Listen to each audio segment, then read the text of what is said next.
ഘട്ടത്തിലേക്ക് കടക്കുകയാണ്. വളരെയേറെ ആവേശകരമായ ഒരു പ്രവർത്തനമാണ് ഇടതുപക്ഷ ജനാധിപത്യ മുന്നണി ഉപതെരഞ്ഞെടുപ്പിൻ്റെ ഭാഗമായി കാഴ്ചവെച്ചിട്ടുള്ളത്. കൃത്യമായ രാഷ്ട്രീയവും വ്യക്തതയോടുകൂടിയുള്ള വികസന നിലപാടും ഈ നിയോജക മണ്ഡലത്തിലാകെ കൃത്യതയോടെ അവതരിപ്പിക്കാൻ ഇടതുപക്ഷ ജനാധിപത്യ മുന്നണിക്ക് സാധിച്ചിട്ടുണ്ട്. രാഷ്ട്രീയത്തിൻ്റെ കേന്ദ്ര ബിന്ദു യഥാർത്ഥത്തിൽ വർഗീയതയ്ക്കെതിരായിട്ടുള്ള പോരാട്ടം തന്നെയാണ്. ഭൂരിപക്ഷ വർഗീയതയും ന്യൂനപക്ഷ വർഗീയതയും അതിശക്തിയായ പ്രചാരണ പ്രവർത്തനത്തിൽ മുഴച്ചു നിന്ന ഒരു ഉപതെരഞ്ഞെടുപ്പ് കൂടിയായിരുന്നു നിലമ്പൂർ ഉപതെരഞ്ഞെടുപ്പ്. ഭൂരിപക്ഷ വർഗീയത സംഘപരിവാർ വിഭാഗങ്ങളാകെ ചേർന്നുകൊണ്ട് ഹിന്ദുത്വ അജണ്ടയുമായി ബന്ധപ്പെട്ട് നിയോജക മണ്ഡലത്തിൽ പ്രചാരണ പ്രവർത്തനത്തിന് ഇറങ്ങുകയുണ്ടായി. അതോടൊപ്പം തന്നെ ന്യൂനപക്ഷ വർഗീയതയുടെ ഏറ്റവും പ്രമുഖമായ വിഭാഗമായിട്ട് രാജ്യം ലോകം അംഗീകരിക്കുന്ന ജമാഅത്തെ ഇസ്ലാമി എന്ന സംഘടനയുമായി ലോകത്ത് ഒരു ജനാധിപത്യ പ്രസ്ഥാനവും ചേർന്ന് പ്രവർത്തിച്ച പാരമ്പര്യം ഇല്ല. ഇവിടെ വി.ഡി. സതീശൻ എന്ന പ്രതിപക്ഷ നേതാവ്, അതോടൊപ്പം ചേർന്ന് ലീഗും അതുപോലെ തന്നെ കോൺഗ്രസ്, UDF സഖ്യകക്ഷിയെപ്പോലെ ഞങ്ങൾ അസോസിയേറ്റ് ചെയ്ത് വർക്ക് ചെയ്ത് പോവുകയാണ് എന്ന് പരസ്യമായിട്ട് പറയുകയും ജമാഅത്തെ ഇസ്ലാമിക്ക് പഴയ കാലത്തുള്ളതുപോലെയുള്ള വർഗീയ നിലപാടുകളില്ല എന്ന് അവരെ വെള്ളപൂശി അവതരിപ്പിക്കുകയും ചെയ്ത വിചിത്രമായ ഒരു രാഷ്ട്രീയം കേരളത്തിൽ UDF അവതരിപ്പിക്കുകയുണ്ടായി. വരാൻ പോകുന്ന തദ്ദേശ സ്വയംഭരണ സ്ഥാപനങ്ങളിലേക്കുള്ള തിരഞ്ഞെടുപ്പിലും അതിനുശേഷം നടക്കാൻ പോകുന്ന അസംബ്ലി തിരഞ്ഞെടുപ്പിലുമൊക്കെ ഇവരുമായി ചേർന്ന് സീറ്റ് പങ്കുവെച്ച് ഒരു മുന്നണിയായിട്ട് മത്സരിച്ച് മുന്നോട്ടേക്ക് പോകാം എന്നാണ് അവരുണ്ടാക്കിയിട്ടുള്ള ധാരണ എന്ന വാർത്ത മാധ്യമങ്ങളിൽ നിറയുകയുണ്ടായി. ഇത് ദൂരവ്യാപകമായ ഫലമുളവാക്കുന്ന ഗൗരവതരമായ ഒരു പ്രശ്നമാണ്. കേരളത്തിൽ ജമാഅത്തെ ഇസ്ലാമി എന്ന് പറയുന്നത് വളരെ ചെറിയൊരു ന്യൂനപക്ഷമാണ്. പക്ഷേ ആ ചെറിയ ന്യൂനപക്ഷത്തിനേക്കാളും വളരെ ഗൗരവതരമായ അപകടകരമായ മുദ്രാവാക്യമാണ് അവരുയർത്തുന്നത്. അത് ധ്രുവീകരണത്തിൻ്റെതാണ്. മുസ്ലിം രാജ്യം, മുസ്ലിം ലോകം, അതാണ് അവരുടെ ഉന്നം. ഇത് വർഗീയ ശക്തികളെ പരസ്പരം ശക്തിപ്പെടുത്തുന്ന ഒന്നാണ്. വർഗീയ ശക്തികൾ പരസ്പരം ഏറ്റുമുട്ടിയാൽ ഏതെങ്കിലും ഒന്ന് ജയിക്കുകയോ ഏതെങ്കിലും മറ്റൊന്ന് തോൽക്കുകയോ അല്ല ചെയ്യുക. വർഗീയ ശക്തികൾ പരസ്പരം ഏറ്റുമുട്ടുന്നത് തന്നെ പരസ്പരം ശക്തിപ്പെടാനാണ്. അങ്ങനെ പരസ്പരം ശക്തിപ്പെടുന്ന രണ്ട് വിഭാഗങ്ങൾ തമ്മിൽ സംഘർഷാത്മകമായ സാഹചര്യം സൃഷ്ടിക്കാൻ പശ്ചാത്തലമൊരുക്കുന്ന ഒരു നിലപാടാണ് ഒരു ഭാഗത്ത് BJP ഉൾപ്പെടെയുള്ള സംഘപരിവാർ വിഭാഗവും മറുഭാഗത്ത് UDF ഉൾപ്പെടെ ചേർന്നുകൊണ്ടുള്ള ജമാഅത്തെ ഇസ്ലാമി ഉൾപ്പെടെയുള്ള വർഗീയ കൂട്ടുകെട്ട്. ഈ രണ്ട് വർഗീയ കൂട്ടുകെട്ടുകൾക്കുമെതിരെ മതനിരപേക്ഷ ഉള്ളടക്കം ഉയർത്തിപ്പിടിക്കുന്ന എല്ലാ ജനാധിപത്യ ശക്തികളെയും എല്ലാ ജനാധിപത്യ വിശ്വാസികളെയും, നമുക്കറിയാം വർഗീയത പ്രകടിപ്പിക്കുന്ന ആളുകൾക്ക് യഥാർത്ഥത്തിൽ അവർ വിശ്വാസികളൊന്നുമല്ല. അവർ വിശ്വാസം ഒരു ഉപകരണമായിട്ട് ഉപയോഗിക്കുന്നവരാണ്. ഇവിടെയുള്ള ഹിന്ദു ആയാലും മുസ്ലിം ആയാലും ക്രിസ്ത്യാനി ആയാലും വലിയ ഒരു വിഭാഗം വിശ്വാസികളാണ്. ആ വിശ്വാസികളെ അടിസ്ഥാനപ്പെടുത്തിക്കൊണ്ട് മാത്രമേ വർഗീയതയെ ചെറുക്കുന്നതിന് വേണ്ടി സാധിക്കൂ. അതുകൊണ്ട് എല്ലാ മതവിഭാഗത്തിലും പെട്ട വിശ്വാസികളായ മനുഷ്യരും മനുഷ്യ സമൂഹത്തിൻ്റെ അകത്ത് കലുഷിതമായ അന്തരീക്ഷം സൃഷ്ടിച്ച് വർഗീയ ധ്രുവീകരണത്തിന് വേണ്ടി പ്രവർത്തിക്കുന്ന ശക്തികളെ ഒറ്റപ്പെടുത്താൻ വിശ്വാസികൾ ഉൾപ്പെടെയുള്ള മുഴുവൻ ആളുകളും ഒറ്റക്കെട്ടായിട്ട് മുമ്പോട്ടേക്ക് പോകേണ്ടതുണ്ട്. ഈ തെരഞ്ഞെടുപ്പ്, നിലമ്പൂർ ഉപതെരഞ്ഞെടുപ്പ്, യഥാർത്ഥത്തിൽ അതുണ്ടാക്കുന്ന രാഷ്ട്രീയ പ്രത്യാഘാതം ഈ ഉപതെരഞ്ഞെടുപ്പിൻ്റെ ഭാഗം മാത്രമായിട്ട് നിൽക്കുന്നതല്ല. വരാൻ പോകുന്ന തദ്ദേശ സ്വയംഭരണ സ്ഥാപനങ്ങളിലേക്കുള്ള തെരഞ്ഞെടുപ്പിലും അതിനുശേഷം 2026 ഏപ്രിൽ മെയ് മാസം നടത്തേണ്ടുന്ന അസംബ്ലി തെരഞ്ഞെടുപ്പിലും സ്വാധീനം ചെലുത്തുന്ന ഒന്നായിരിക്കും ഈ ഉപതെരഞ്ഞെടുപ്പിൻ്റെ വിധി എന്ന കാര്യത്തിൽ യാതൊരു സംശയമില്ല. ഇത് രാഷ്ട്രീയ പോരാട്ടം എന്ന രീതിയിൽ തന്നെയാണ് ഞങ്ങൾ കണ്ടിട്ടുള്ളത്. അതോടെ ഒന്നാമത്തെ കാര്യം, ഈ രണ്ട് മലീമസമാവുന്ന വർഗീയ ശക്തികൾക്കുമെതിരായി മതനിരപേക്ഷ ഉള്ളടക്കത്തോടുകൂടി വിശ്വാസികൾ ഉൾപ്പെടെയുള്ള മുഴുവൻ മനുഷ്യരെയും ചേർത്ത് നിർത്തി മുമ്പോട്ടേക്ക് പോവുക എന്നുള്ളതാണ് അതിൻ്റെ ഏറ്റവും പ്രധാനപ്പെട്ട ഒരു ഉന്നം. രണ്ടാമത്തെ കാര്യം കേരളത്തിൻ്റെ വികസനം തന്നെയാണ്. കേരളത്തെ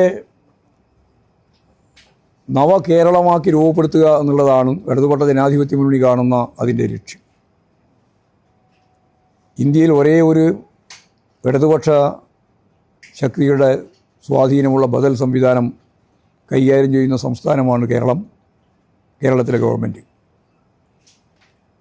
ഒന്നാമത്തെ ടേം കഴിയുമ്പോൾ ഇനി ഇടതുപക്ഷ ജനാധിപത്യ മുന്നണിക്ക് യാതൊരു സാധ്യതയുമില്ല എന്ന് ബൂർഷ്വാ പാർട്ടികളും മാധ്യമങ്ങളും എല്ലാം വിധി എഴുതിയതാണ്. പക്ഷേ 99 സീറ്റോടുകൂടി രണ്ടാം ടേമിലേക്ക് തിരിച്ചു വരികയാണ് ചെയ്തത്. അതൊരു ചരിത്ര സംഭവമായിരുന്നു. ഒരു മൂന്നാം ടേമിലേക്കുള്ള കേരളത്തിലെ ഇടതുപക്ഷ ജനാധിപത്യ മുന്നണി ഗവൺമെൻറ്റിൻ്റെ മുന്നേറ്റം, അതാണ് ചരിത്രം കുറിക്കുന്ന അടുത്ത കേരളത്തിൻ്റെ സംഭവം. അതിലേക്ക് നയിക്കുന്നതിന് വേണ്ടി കേവലമായിട്ടുള്ള വികസനം എന്ന കാര്യം വിശദീകരിക്കുകയല്ല, ഒരു വികസിത കേരളമാക്കി രൂപപ്പെടുത്താനാണ് ഉദ്ദേശിക്കുന്നത്. അല്ലാതെ പിന്നണിയിൽ നിന്ന് പിന്നണിയിലേക്ക് പോകാനല്ല, വികസനത്തിലേക്ക് കുതിക്കുകയാണ് കേരളത്തിൻ്റെ ഉന്നം. പശ്ചാത്തല സൗകര്യങ്ങളെല്ലാം ഇന്ത്യക്ക് മാതൃകയാവുന്ന രീതിയിൽ കേരളം ഇപ്പോൾ കൈകാര്യം ചെയ്തിട്ടുണ്ട്. അതിദരിദ്രരില്ലാത്ത ആദ്യത്തെ ഇന്ത്യൻ സംസ്ഥാനമായിട്ട് കേരളം മാറാൻ പോവുകയാണ് നവംബർ 1-ാം തീയതിയോടുകൂടി. ആ പ്രഖ്യാപനം നടക്കാൻ പോവുകയാണ്. വിദ്യാഭ്യാസ മേഖലയിൽ നമ്മൾ ഇപ്പോഴും എത്രയോ കാലമായിട്ട് നമ്മൾ 1-ാം സ്ഥാനത്താണ്, ഉന്നത വിദ്യാഭ്യാസം ഉൾപ്പെടെ. വീടില്ലാത്തവർക്കെല്ലാം വീട് എന്ന ലൈഫ് പദ്ധതിയുടെ ഭാഗമായിട്ട് 5 ലക്ഷത്തിലധികം ആളുകളുടെ വീട് പണി പൂർത്തിയാക്കി മിക്കവാറും കൈമാറിക്കഴിഞ്ഞു. ഇനിയും വേണ്ടവർക്ക് വീട് കൊടുക്കാൻ തന്നെയാണ് ഉദ്ദേശിക്കുന്നത്. ഇപ്പോൾ പാർപ്പിട പ്രശ്നം പരിഹരിക്കപ്പെടുന്ന ഒരു സംസ്ഥാനമാവും. അതേപോലെ തന്നെ ഏറ്റവും പ്രധാനമായിട്ട് ജനകീയ ആരോഗ്യ പ്രസ്ഥാനം ലോകത്തിന് മാതൃകയാകുന്ന രീതിയിൽ കേരളം കൈകാര്യം ചെയ്യണം. തൊഴിലില്ലായ്മയാണ് നമ്മൾ അഭിമുഖീകരിക്കുന്ന ഏറ്റവും പ്രധാനപ്പെട്ട മറ്റൊരു പ്രശ്നം.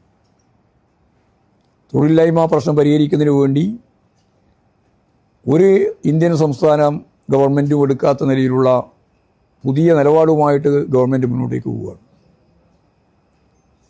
കഴിഞ്ഞ പ്രകടന പത്രികയിൽ തന്നെ ചൂണ്ടിക്കാണിച്ചിരുന്ന ഒരു പ്രധാനപ്പെട്ട കാര്യം വിജ്ഞാന കേരളം എന്നുള്ളതാണ്. അതിൻ്റെ ഒപ്പം തന്നെ ചേർത്താണ് വിജ്ഞാന സമ്പദ് വ്യവസ്ഥ എന്ന് പറഞ്ഞത്. ഇവിടെ കേരളത്തിലെ ജനങ്ങൾക്ക് ജോലി നൽകുക എന്നുള്ളത് വളരെ പ്രധാനപ്പെട്ട ഒരു ഉന്നമാണ്. അതിന് നല്ല രീതിയിലുള്ള മൂലധന നിക്ഷേപം വേണം. പശ്ചാത്തല സൗകര്യം കിഫ്ബി ഉൾപ്പെടെ ഉപയോഗപ്പെടുത്തിയിട്ട് കേരളം മാതൃകാപരമായ രീതിയിൽ മുന്നേറിയിരിക്കുകയാണ്. 90,000 കോടി രൂപയുടെ വികസന പ്രവർത്തനങ്ങളാണ് റോഡ്, പാലം, ആശുപത്രി കെട്ടിടങ്ങൾ, സ്കൂൾ കെട്ടിടങ്ങൾ, അതുപോലെ തന്നെ നാഷണൽ ഹൈവേ 66 വേണ്ടി നൽകിയിട്ടുള്ള 5,600 കോടി രൂപ ഉൾപ്പെടെ എല്ലാം പരിശോധിച്ചാൽ വളരെ വലിയ രീതിയിലുള്ള മുന്നേറ്റമാണ് യഥാർത്ഥത്തിൽ നമുക്ക് സൃഷ്ടിക്കാൻ സാധിച്ചിട്ടുള്ളത് പശ്ചാത്തല സൗകര്യ കാര്യത്തിൽ. അഭ്യസ്തവിദ്യരായ യുവതിയുവാക്കളുടെ എണ്ണം ഏറ്റവും കൂടുതലുള്ള സംസ്ഥാനമാണ് കേരളം.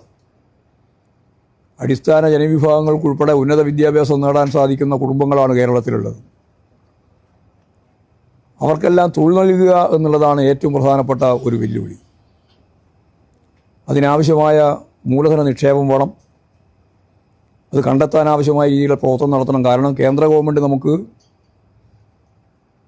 അറിയുന്നത് പോലെ വയനാട് ദുരന്തത്തിന് പോലും സഹായം നൽകാൻ തയ്യാറായിട്ടില്ല. സുപ്രീം കോടതി ആവർത്തിച്ച് പറഞ്ഞിട്ടും അവിടുത്തെ കൃഷിക്കാരൻ്റെ, പാവപ്പെട്ട മനുഷ്യൻ്റെ വാങ്ങിയ കടം ദേശാൽകൃത ബാങ്കുകൾ കേന്ദ്ര ഗവൺമെൻറ് ഇടപെട്ട് ആവശ്യമായ ഇടപെടൽ നടത്തി സ്വീകരിക്കണം നടപടി എന്ന് പറഞ്ഞിട്ട് ഇപ്പോഴും വിമർശനാത്മകമായ രീതിയിൽ കോടതി പറഞ്ഞുകൊണ്ടിരിക്കുകയാണ്. എന്തേ നിങ്ങളിത് സ്വീകരിക്കാത്തത് എന്ന്.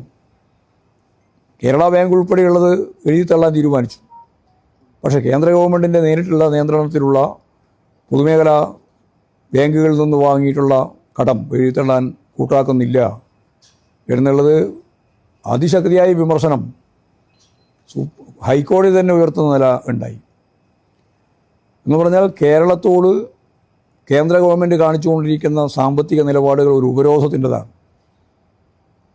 ഇവിടെ 10-60 ലക്ഷം ആളുകൾക്ക് 1600 രൂപ പ്രകാരം പെൻഷൻ കൊടുക്കാൻ തന്നെ വലിയ സാമ്പത്തിക ബാധ്യതയാണ്. ആ ബാധ്യത പോലും ഏറ്റെടുക്കാൻ കഴിയാത്ത സാഹചര്യമാണ് ഒരു ഘട്ടത്തിലുണ്ടായത്. പിന്നീട് അതെല്ലാം കൃത്യമായിട്ട് കൈകാര്യം ചെയ്ത് ഇപ്രാവശ്യം കുടിശ്ശിക തന്നെ അവസാനിപ്പിച്ചുകൊണ്ട് പൂർണ്ണമായിട്ടും അതാത് മാസം നമുക്ക് ഈ 60 ലക്ഷത്തിലധികം വരുന്ന ആളുകൾക്ക് 1600 രൂപ പ്രകാരം ക്ഷേമ പെൻഷൻ കൊടുക്കാൻ സാധിക്കുന്നു എന്നുള്ളത് വലിയ നേട്ടം തന്നെയാണ്. ഗവൺമെൻറ് ശരിയായ രീതിയിൽ മാനേജ്മെൻറ്റ് സംവിധാനം കൈകാര്യം ചെയ്തപ്പോഴാണ് കമ്മി വലിയ രീതിയിലില്ലാതെ അത് കുറച്ചു കൊണ്ടുവരാൻ കഴിഞ്ഞ ഇന്ത്യൻ സംസ്ഥാനത്തിലുമായി കേരളത്തിന് മാറാൻ കഴിഞ്ഞത്. 87% അധിക വിഭവം കണ്ടെത്താൻ കേരളത്തിലെ ഗവൺമെൻറ്റിനായി എന്നുള്ളതാണ് ട്രഷറി അടക്കാതിരിക്കാനുണ്ടായിരുന്ന ഏറ്റവും പ്രധാനപ്പെട്ട കാര്യം. എല്ലാ അർത്ഥത്തിലും വികസിതമായ ഒരു കേരളത്തെ നമുക്ക് സൃഷ്ടിക്കാൻ സാധിക്കണമെങ്കിൽ ഞാൻ നേരത്തെ പറഞ്ഞ പോലെ മൂലധന നിക്ഷേപം വേണം. തൊഴിലില്ലായ്മ പരിഹരിക്കണമെങ്കിൽ 2 ഭാഗം കൈകാര്യം ചെയ്യണം. ഒന്ന്, സ്വയം സംരംഭകരെ കണ്ടെത്തുക. അതിൻ്റെ ഭാഗമായിട്ടാണ് 1 ലക്ഷം സംരംഭകരെ കണ്ടെത്തണമെന്ന് ഒന്നാം പിണറായി ഗവൺമെൻറ് കഴിഞ്ഞ് രണ്ടാം പിണറായി ഗവൺമെൻറ്റിൻ്റെ ആദ്യ വർഷം തന്നെ നമ്മൾ തീരുമാനിച്ചു. 1 ലക്ഷം ആളുകളെ രജിസ്റ്റർ ചെയ്യാൻ തീരുമാനിച്ചു, പുതിയ യൂണിറ്റുകളായിട്ട്, സംരംഭകരായിട്ട്. അത് 1,30,000 ഉയർന്നു. കഴിഞ്ഞ 3 കൊല്ലത്തിൻ്റെ അനുഭവം 3,50,000 സ്വയം സംരംഭകരെ രജിസ്റ്റർ ചെയ്യാൻ കഴിഞ്ഞു എന്നുള്ളതും 100 കോടി രൂപ വരെ അത്തരത്തിലുള്ള ചെറുകിട സംരംഭത്തിൻ്റെ ഭാഗമായിട്ടുള്ള നിക്ഷേപം വന്നു എന്നുള്ളതുമാണ്. ഏതാണ്ട് 7 ലക്ഷത്തിലധികം ആളുകൾക്ക് തൊഴിൽ നൽകാൻ കഴിഞ്ഞു. മറ്റ് വിവിധ മേഖലകളും PSCയും എല്ലാം ചേർന്ന് ഇപ്പോഴേ ഏതാണ്ട് കേരളത്തിൽ 10 ലക്ഷത്തിലധികം ആളുകൾക്ക് പുതുതായിട്ട് തൊഴിൽ ലഭിക്കുന്ന സ്ഥിതി ഉണ്ടായി. KDSC ഉൾപ്പെടെ, കേരള നോളേജ് എക്കണോമി മിഷൻ ഉൾപ്പെടെ ആയിരക്കണക്കിന് ആളുകൾക്ക്, ലക്ഷക്കണക്കിന് ആളുകൾക്ക് തൊഴിൽ കൊടുക്കുന്നതിന് വേണ്ടി പദ്ധതികൾ ആവിഷ്കരിച്ച് മുന്നോട്ടേക്ക് പോവുകയാണ്. ഇപ്പോൾ തന്നെ നിരവധി ആളുകൾക്ക് തൊഴിൽ കിട്ടിക്കഴിഞ്ഞിട്ടുണ്ട്. അപ്പോൾ സ്വാഭാവികമായിട്ടും വിഴിഞ്ഞ പദ്ധതി ഉൾപ്പെടെയുള്ള കേരളത്തിൻ്റെ കവാടം പോലെ വികസനത്തിൻ്റെ ഏറ്റവും പ്രധാനപ്പെട്ട ഒരു അടയാളപ്പെടുത്തലായിട്ട് മാറുമ്പോൾ 1-2 ജില്ലയിലെ അതിവിപുലമായ രീതിയിലുള്ള വികസന പ്രവർത്തനങ്ങളിലേക്കത് കൃത്യമായിട്ട് നിലപാട് സ്വീകരിച്ച് മുമ്പോട്ടേക്ക് പോകാൻ അതുവഴി കഴിയും. കൊച്ചിയെപ്പറ്റി ഞാൻ പ്രത്യേകിച്ച് പറയേണ്ടതില്ല. കൊച്ചി പാലക്കാട് വഴി കോയമ്പത്തൂരിലേക്കുള്ള ഇടനാഴി, വ്യാവസായിക ഇടനാഴി ഇപ്പോൾ കേന്ദ്ര ഗവൺമെൻറ് തന്നെ അംഗീകരിച്ചിട്ടുണ്ട്. 14,000-ലധികം ഏക്കർ ഭൂമി തന്നെ നമ്മൾ കണ്ടെത്താൻ ശ്രമിച്ചിട്ടുണ്ട്. വലിയ ഒരു ഭാഗം കണ്ടെത്തിയിട്ടുണ്ട്. കോഴിക്കോട് മംഗലാപുരത്തേക്കുള്ള കോറിഡോർ, അതും വ്യാവസായിക ശൃംഖലയുടെ ഭാഗമാണ്. ഇതിനെല്ലാം ആവശ്യമുള്ള പണം എവിടെ എന്ന ചോദ്യമായിരുന്നു ഉന്നയിച്ചുകൊണ്ടിരുന്നത്. അപ്പോഴാണ് നമുക്കൊരു കാര്യം വ്യക്തമായത്. കഴിഞ്ഞ മാസങ്ങൾക്ക് മുമ്പ് എറണാകുളത്ത് ചേർന്നിട്ടുള്ള 26 രാജ്യങ്ങളിൽ നിന്ന് പങ്കെടുത്ത 2,500ഓളം പ്രതിനിധികളെ ചേർത്ത് അവിടെയുള്ള വ്യവസായികൾ ഉൾപ്പെടെ എല്ലാവരും ചേർന്ന് ഇൻവെസ്റ്റ്മെൻറ്റ് മീറ്റ് നടത്തിയപ്പോൾ ഏറ്റവും അവസാനമായിട്ട് വന്നിട്ടുള്ള അതിൻ്റെ കൃത്യമായിട്ടുള്ള നിക്ഷേപിക്കാൻ തയ്യാറായി വന്നുള്ള ഓഫർ ഏതാണ്ട് 2 ലക്ഷം കോടി രൂപയുടേതാണ്. വ്യവസായ വകുപ്പ് മന്ത്രി രാജീവ് തന്നെ പറഞ്ഞ ഒരു മാസം കൊണ്ട് 10,000 കോടി രൂപയുടെ പുതിയ സംരംഭ പ്രവർത്തനങ്ങൾ ആരംഭിക്കാൻ പോകുന്നു എന്നാണ്. നമുക്ക് മാസാമാസം ഒരു 10,000-10,000ത്തിലേക്ക് എത്തിക്കാൻ പറ്റും. വലിയ ഒരു ശൃംഖലയാണ് രൂപപ്പെട്ട് വരാൻ പോകുന്നത്. അപ്പോൾ തൊഴിലില്ലായ്മ പ്രശ്നം പരിഹരിക്കുന്നതിന് വേണ്ടിയുള്ള യുവതികളുടെ ഏറ്റവും പ്രധാനപ്പെട്ട പ്രശ്നം എന്ന രീതിയിൽ അതിന് നല്ല പരിഹാരം കാണുന്നതിന് വേണ്ടിയുള്ള ഫലപ്രദമായ ഇടപെടൽ നടത്താൻ ഈ ഗവൺമെൻറ്റിന് സാധിക്കുന്നുണ്ട്. ഇപ്പോൾ ഞാൻ പറഞ്ഞു വന്നത്, ഓരോ മേഖലയിലും, അത് കാർഷിക മേഖലയിലും വ്യാവസായിക മേഖലയിലും തൊഴിൽ മേഖലയിലും എല്ലാ മേഖലയിലും ഒരു പുതിയ തരത്തിലേക്ക്. കാരണം ഇന്ത്യ ഗവൺമെൻറ്റിൻ്റെയും ലോക മുതലാളിത്തത്തിൻ്റെയും ഏറ്റവും പ്രധാനപ്പെട്ട പ്രതിസന്ധി സമ്പന്നർ കൂടുതൽ സമ്പന്നരാകുന്നു, ദരിദ്രർ കൂടുതൽ ദരിദ്രരാകുന്നു എന്നുള്ളതാണ്. ഇതിനാണ് മുതലാളിത്ത പ്രതിസന്ധി എന്ന് പറയുക. അതിനെ മറികടന്നുകൊണ്ട് ഏറ്റവും പിന്നിൽ നിൽക്കുന്ന മനുഷ്യരെ കൂടുതൽ മുന്നോട്ടേക്ക് നയിക്കുക. ഇതാണ് ബദൽ. എന്താണ് ബദൽ എന്ന് ചില ആളുകൾ ചോദിക്കുന്നുണ്ട്. അതാണ് ബദൽ. നേരത്തെ ഇത് സമ്പന്നർ കൂടുതൽ സമ്പന്നരാകുക, ദരിദ്രർ കൂടുതൽ ദരിദ്രരാകുക. ഇതാണ് മുതലാളിത്ത പ്രതിസന്ധി.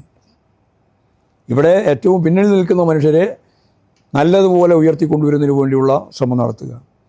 ആ തരത്തിൽ കേരളത്തിൽ ഇടതുപക്ഷ ജനാധിപത്യ മുന്നണി ഗവൺമെൻറ്, സഖാവ് പിണറായി തന്നെ കേരളത്തിൻ്റെ മുഖ്യമന്ത്രി തന്നെ ചൂണ്ടിക്കാണിച്ചതുപോലെ വികസിത അർദ്ധ വികസിത രാജ്യങ്ങളിലെ എന്ന് പറഞ്ഞാൽ 400 കൊല്ലക്കാലം വികസനം നേടിയ രാജ്യത്തെ പറ്റിയാണ് പറയുന്നത്. നമ്മൾ 1957 മുതലാണ് യഥാർത്ഥത്തിൽ ഈ വികസനത്തിൻ്റെ പാതയിലേക്ക് വരുന്നത്. അത്ര ചെറിയ വർഷമായിട്ടുള്ളൂ. ഈ വികസനം നേടിയിട്ടുള്ള വികസിത അർദ്ധ വികസിത രാജ്യങ്ങളിലെ ജനങ്ങളുടെ ജീവിത നിലവാരത്തിലേക്ക് കേരളത്തിലെ ജനങ്ങളുടെ ജീവിത നിലവാരം ഉയർത്തിക്കൊണ്ടുവരിക എന്നുള്ളതാണ് ഇടതുപക്ഷ ജനാധിപത്യ മുന്നണി വികസനത്തിൻ്റെ നിലപാടായിട്ട് മുന്നോട്ടേക്ക് വെച്ചത്. അപ്പോൾ ഇവിടെ വികസനം ചർച്ച ചെയ്യുന്നില്ല എന്നുള്ളതാണ് ഒരു പാർട്ടി സംസ്ഥാന പ്രസിഡന്റ് ഇന്നലെ പ്രഖ്യാപിച്ചത്. ഇവിടെ വികസനം മാത്രമാണ് ചർച്ച ചെയ്തുകൊണ്ടിരിക്കുന്നത്. വളരെ പ്രധാനമായിട്ടും ചർച്ച ചെയ്യുന്ന രണ്ടാമത്തെ അജണ്ട വികസനം തന്നെയാണ്.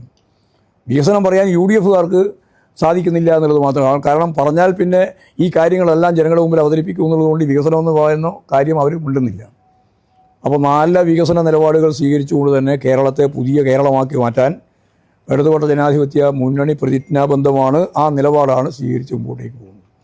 ഈ രണ്ട് പ്രധാനപ്പെട്ട രാഷ്ട്രീയ വികസന നിലപാടിൻ്റെ മുമ്പിൽ നിന്നാണ് ഇടതുപക്ഷ ജനാധിപത്യ മുന്നണി രാഷ്ട്രീയമായിട്ട് തന്നെ വോട്ട് ചോദിച്ചിട്ടുള്ളത്. നല്ല പ്രതികരണമാണ് ജനങ്ങളിൽ നിന്ന് ഉണ്ടായിട്ടുള്ളത്. ഇന്നത്തെ 2 റാലി കൂടി വൈകുന്നേരം തീരുന്നതോടുകൂടി എല്ലാ പഞ്ചായത്തിലും റാലി പൂർത്തിയാവും. കൺവെൻഷൻ്റെ ഭാഗമായിട്ട് നേരത്തെ തന്നെ ഇവിടെ പരിപാടി നടന്നു കഴിഞ്ഞിട്ടുള്ളതാണ്. കൺവെൻഷൻ്റെ ഭാഗമായി 10,000-കണക്കിന് ആളുകൾ പങ്കെടുത്ത വലിയ സമ്മേളനമായിരുന്നു. ഇനി അഖിലേന്ത്യാ ജനറൽ സെക്രട്ടറി സഖാവ് MAB കൂടി പങ്കെടുത്തുകൊണ്ട് 16-ാം തീയതി നടക്കുന്ന ഒരു പരിപാടിയുണ്ട്. 16-ാം തീയതി കേരളത്തിൻ്റെ ഇതേവരെയുള്ള തെരഞ്ഞെടുപ്പ് ചരിത്രത്തിൽ ഒരു പുതിയ അധ്യായം രചിച്ചുകൊണ്ട് വീടുകളിൽ നിന്ന് പ്രകടനമായി ബൂത്തിലേക്കും ബൂത്തിൽ നിന്ന് പ്രകടനമായി കേന്ദ്രത്തിലേക്കും പോകുന്ന ഒരു വലിയ വർഗീയ വിരുദ്ധ പ്രചാരവേല സംഘടിപ്പിക്കാൻ വേണ്ടി തീരുമാനിച്ചിട്ടുണ്ട്. അത് നാളെയാണ്, 16-ാം തീയതിയാണ്. വലിയൊരു മുന്നേറ്റമായിരിക്കും. 1000-കണക്കിന് ആളുകൾ പങ്കെടുക്കുന്ന 46 കേന്ദ്രത്തിലെ വിവിധ പരിപാടികളോടുകൂടി കുട്ടികളും മുതിർന്നവരും പ്രായമുള്ളവരും എല്ലാം ചേർന്നുകൊണ്ടുള്ളൊരു വലിയ പരിപാടി നാളെ സംഘടിപ്പിക്കുന്നുണ്ട്. ഇവിടെ ജമാഅത്തെ ഇസ്ലാമിയുടെ നിലപാടിനോട് അഖിലേന്ത്യാ കോൺഗ്രസിൻ്റെ നേതൃത്വത്തിൻ്റെ നിലപാട് എന്താണ് എന്ന് ചോദിച്ചിട്ട് ഇതേവരെ മറുപടി പറഞ്ഞിട്ടില്ല. സതീശൻ പറഞ്ഞത് അതിന് പ്രിയങ്ക ഗാന്ധി മറുപടി പറയേണ്ടതില്ല, ഞാൻ തന്നെ പറഞ്ഞോളാതാണ്. പക്ഷേ ഞാൻ തന്നെ പറഞ്ഞിട്ടില്ല. ഇനിയിപ്പോൾ ഇന്നാണ് പ്രിയങ്ക ഗാന്ധിയുടെ പരിപാടി. മറുപടി പറയുമോ എന്നുള്ളത് നമുക്ക് എനിക്ക് ഉറപ്പായിട്ട് അറിയാം മറുപടി പറയാനില്ല. കാരണം മറുപടി പറയാൻ പറ്റില്ല. അവർ അതിശക്തിയായിട്ട് ജമാഅത്തെ ഇസ്ലാമിക്കെതിരായിട്ട് നിലപാട് സ്വീകരിക്കുന്നവരാണ് അഖിലേന്ത്യാ നേതൃത്വം. അതുകൊണ്ടാണ് KC വേണുഗോപാലിന് ചോദ്യത്തിന് കൃത്യമായിട്ട് മറുപടി പറയാൻ സാധിക്കാതിരുന്നത്. കോൺഗ്രസിനൊക്കെ നിലപാടുണ്ട് എന്ന് പറഞ്ഞിട്ട് മാറിപ്പോവായി. അപ്പോൾ VD സതീശനും കുറച്ച് ആളുകളും കൂടി ചേർന്ന് ഈ വർഗീയ കൂട്ടുകെട്ടിന് വേണ്ടി കേരളത്തിലെ ഇടതുപക്ഷ രാഷ്ട്രീയത്തിനെതിരായിട്ട് അതിൻ്റെ ഈ രാഷ്ട്രീയ തിമിരം ബാധിച്ചിട്ട് ഈ രീതിയിലൊരു നിലപാട് സ്വീകരിക്കുന്നത് ഭാവി കേരളത്തെ തന്നെ അപകടപ്പെടുത്തുന്ന സമീപനത്തിലേക്കാണ് എത്തുക എന്നുള്ളതാണ് അത് സംബന്ധിച്ച് ചൂണ്ടിക്കാണിക്കേണ്ടത്. അവർ കൃത്യമായ നിലപാട് അഖിലേന്ത്യാ നേതൃത്വം പറയേണ്ടതുണ്ട്. അത് ഇന്ന് പറയില്ല എന്നാണ് എൻ്റെ ഉറച്ച വിശ്വാസം. ആരും പറയണില്ല. കോൺഗ്രസും പറയുന്നില്ല, ലീഗും പറയുന്നില്ല, ആരും പറയുന്നില്ല. അവരെല്ലാം കൂടി ചേർന്നുണ്ടാക്കിയിട്ടുള്ള ഒരു കൂട്ടുകെട്ടാണ് യഥാർത്ഥത്തിൽ വർഗീയ കൂട്ടുകെട്ടിൻ്റെ ഭാഗമായിട്ട് വന്നത്. ഞാൻ മഴവിൽ സഖ്യം എന്ന് പറയുന്നത് ആ രീതിയിലുള്ളൊരു കൂട്ടുകെട്ടിനെയാണ്. അപ്പോൾ വലിയ രീതിയിലുള്ള മുന്നേറ്റം ഈ നിയോജക മണ്ഡലത്തിൽ ഇടതുപക്ഷ ജനാധിപത്യ മുന്നണി സ്ഥാനാർത്ഥി ഇപ്പോൾ സ്വരാജ് നേടിക്കഴിഞ്ഞിട്ടുണ്ട്. നല്ല മാർജിനിൽ ഇവിടെ ജയിക്കും എന്ന് തന്നെയാണ് തിരഞ്ഞെടുപ്പിൻ്റെ ഏറ്റവും അവസാനത്തെ ഘട്ടം എന്ന രീതിയിൽ പറയാനുള്ളത്.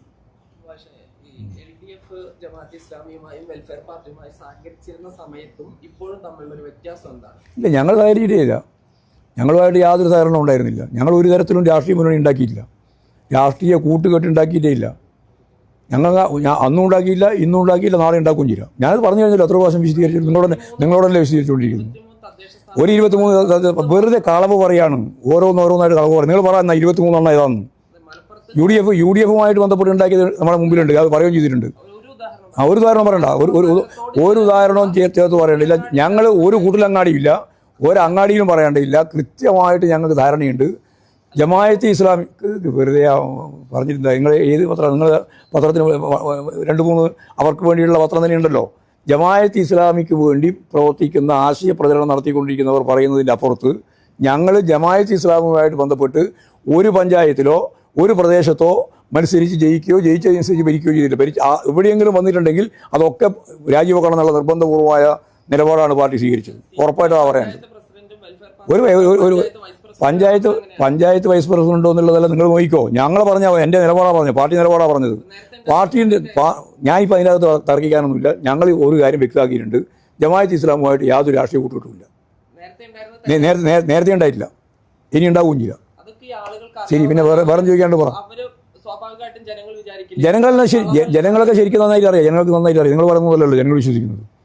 ജമാഅത്തെ ഇസ്ലാം ജനങ്ങൾ ഇത് കൃത്യമായിട്ട് മനസ്സിലാക്കിയിട്ടുണ്ട്.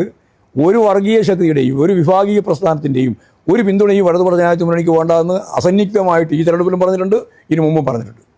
യെസ്, അതുപോലെ ജമാഅത്തെ ഇസ്ലാമിയുമായിട്ടുള്ള ബന്ധത്തിൽ ശക്തമായിട്ട് നിൽക്കുന്ന മുസ്ലിം ലീഗാണ്. പക്ഷെ ലീഗ് ഒന്നും പറയുന്നില്ല. പഴയ നേതൃത്വം ആകെ ഇതിനൊക്കെ എതിർത്ത്. മുസ്ലിം ലീഗിന്റെ പഴയകാല നേതൃത്വം പൂർണ്ണമായിട്ട് ജമാഅത്തെ ഇസ്ലാമിനെ എതിർത്തുകൊണ്ടാണ് മുന്നോട്ടേക്ക് വന്നത്. ജമാഅത്തെ ഇസ്ലാമി ഇവിടെ പ്രധാനപ്പെട്ട ഒരു പ്രബലമായ ശക്തിയല്ല, അതിൻ്റെ ഒരു ആശയത്തിൻ്റെ പ്രശ്നമാണ്. അതാണ് ഞാൻ പറഞ്ഞത്. ആ ആശയം ഇവിടെ BJPക്ക് വളം വെച്ച് കൊടുക്കുന്ന ആശയമാണ്. അതിൻ്റെ കൗണ്ടർ പാർട്ടാണ് RSSൻ്റെ BJPയുടെ കൗണ്ടർ പാർട്ടാണ് ജമാഅത്തെ ഇസ്ലാമി. അതാണ് അതിൻ്റെ ഏറ്റവും പ്രധാനപ്പെട്ട അപകടം. ആ അപകടം മനസ്സിലാക്കിയിട്ട് തന്നെയാണ് ഇടതുപക്ഷ ജനാധിപത്യ മുന്നണി വർഗീയ വിഭാഗങ്ങളെ, 2 വിഭാഗങ്ങളെയും, ന്യൂനപക്ഷ വർഗീയതയുടെയും ഭൂരിപക്ഷ വർഗീയതയുടെയും നിലപാടുകൾക്കെതിരായിട്ട് ശക്തിയായ സമീപനം സ്വീകരിച്ചു പോയത്. അത് ഒന്നുകൂടി വിശദീകരിച്ച് ഞാൻ പറയുകയാണ്. ഇന്നലെയും ആ രാഷ്ട്രീയ കൂട്ടി ഞങ്ങൾ ഉണ്ടാക്കിയിട്ടില്ല, ഇപ്പോഴും ഇല്ല, നാളെയും ഇല്ല. പിണറായി അത് പ്രത്യേകം വിശദീകരിച്ചു. നിലമ്പൂരിൽ വന്നിട്ട് വർഗീയത പറയുന്നതാണ് അല്പസമയം മുമ്പ് പ്രതിപക്ഷ നേതാവ് രമേശ് ചെന്നിത്തലയൊക്കെ പറയുന്നത്. ഇത് പറഞ്ഞാൽ വർഗീയതക്കെതിരായിട്ടുള്ള കാര്യം പറഞ്ഞാൽ എങ്ങനെയാണ് വർഗീയതയാകുക? വർഗീയമായ ശക്തികളുമായി ചേർന്ന് ഇടതുപക്ഷ ജനാധിപത്യ മുന്നണിയെ നേരിടുന്നതിന് വേണ്ടി ന്യൂനപക്ഷ വർഗീയതയെയും ഭൂരിപക്ഷ വർഗീയതയും തരാതരം പോലെ കൂട്ടിയിട്ടുള്ള ഈ UDFൻ്റെ ആളുകൾ ഞങ്ങൾക്ക് ഇങ്ങോട്ട് തിരിഞ്ഞിട്ട് വർഗീയതക്കെതിരായിട്ട് പ്രവർത്തിക്കുന്ന ഏറ്റവും പ്രധാനപ്പെട്ട മുന്നണിയെ കുറ്റപ്പെടുത്താൻ ശ്രമിക്കുന്നത് തികഞ്ഞ തെറ്റായ അവസരവാദപരമായ സമീപനമാണ്. അത്രയും അതിന് പറയാനുള്ളൂ.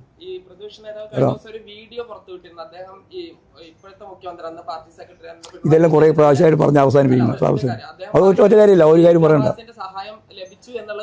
ഞങ്ങളെ സംബന്ധിച്ച് എന്ത് കേസ് എടുക്കേ? വേറെ എന്തൊക്കെ പണിയുണ്ട് ഇവിടെ? നിങ്ങൾ ഈ ഏതോ ഒരു ആളുകൾ കൂടുന്ന വ്യാജ ഇതും നോക്കിയിട്ട് നടക്കല ഞങ്ങളെ പണി.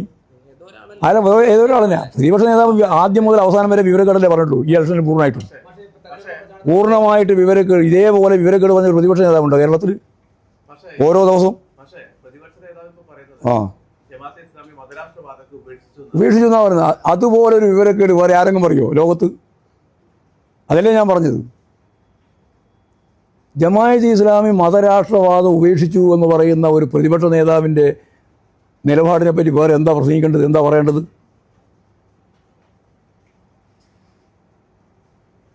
നിർത്താം. സർക്കാരിന്റെ 9 വർഷത്തെ ഭരണത്തിന് ജനങ്ങൾ വോട്ട് ചെയ്യണമെന്നതാണ്. ആയിക്കോട്ടെ, ഇനി തെരഞ്ഞെടുപ്പിലായിക്കോട്ടെ. അതായിക്കോട്ടെ, പോരെ എന്നാ അവിടെ നിന്ന് പറയലേ കൊണ്ടു. അത് നല്ല ആത്മവിശ്വാസം, ഉറച്ച ആത്മവിശ്വാസം. അതാ ചോദിച്ചുകൊണ്ടിരിക്കട്ടെ. ഞങ്ങൾ ചോദിച്ചതിന് ഉത്തരം ഇതുവരെ പറഞ്ഞിട്ടില്ല.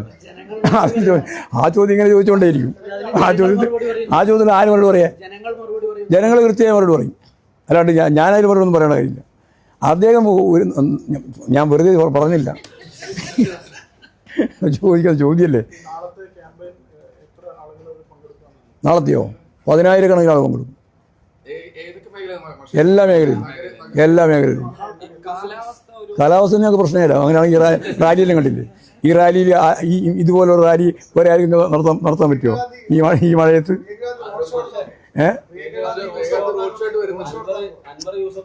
വന്നോട്ട് എല്ലാവരും വന്നോട്ട്.